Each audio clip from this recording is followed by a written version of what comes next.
কাছ থেকে জন্ম নেই নাই, আমি আল্লাহ কাউকে জন্ম দেই নাই। মালিক কি কারো কাছ থেকে জন্ম নিছে? কাউকে জন্ম দিছে। খ্রিস্টানরা মনে করে ঈসা আলাইহিস সালাম আল্লাহর সন্তান, মরিয়ম আলাইহিস সালাম আল্লাহর স্ত্রী। নাউজুবিল্লাহ। এজন্য আল্লাহ বলেন লাম ইয়ালিদ ওয়া লাম ইউলাদ, আমি কিন্তু কোনদিন কারো কাছ থেকে জন্ম নেই নাই, কাউকে জন্ম দিও নাই। মরিয়ম আলাইহিস সালামের সঙ্গে যে ঘটনাটা ঘটছে এটা অলৌকিক ঘটনা, এটা আল্লাহর কুদরতের এক নিদর্শন। সুবহানাল্লাহ।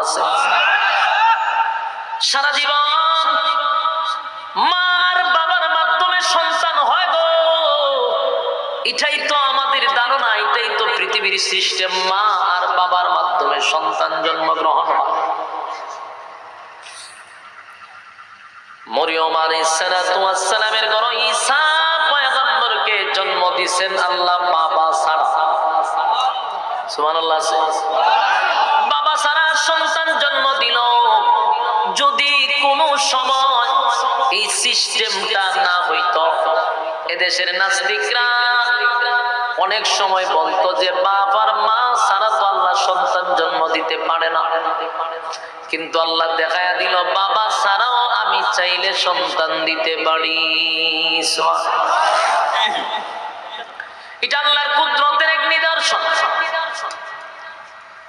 তাই বেঈমানরা মনে করত আমার আল্লাহর সন্তান হলো ঈসা পয়গম্বর। নাউজুবিল্লাহ।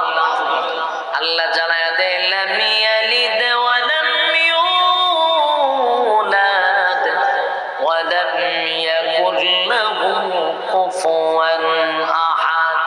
লাম ইয়ালিদ ওয়া লাম ইউলাদ। বেঈমানদের প্রশ্নের জবাবে আমার আল্লাহ বলেন আমি আল্লাহ কারো কাছ থেকে জন্ম নেই নাই, আমি কাউকে জন্ম দেই নাই। তাদের আরেকটা প্রশ্ন হলো আপনার আল্লাহর ক্ষমতা কি পরিমাণ আছে সেটাও তো জানা দরকার। ক্ষমতা কি?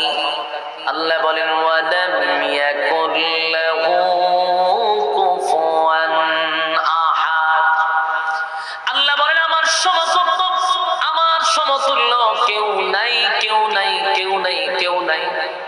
বলুন আল্লাহর সমতুল্য কেউ আছে? বেঈমানরা কয় আপনার আল্লাহর শক্তি কি পরিমাণ আছে, আমাদের সঙ্গে যুদ্ধ করবনি।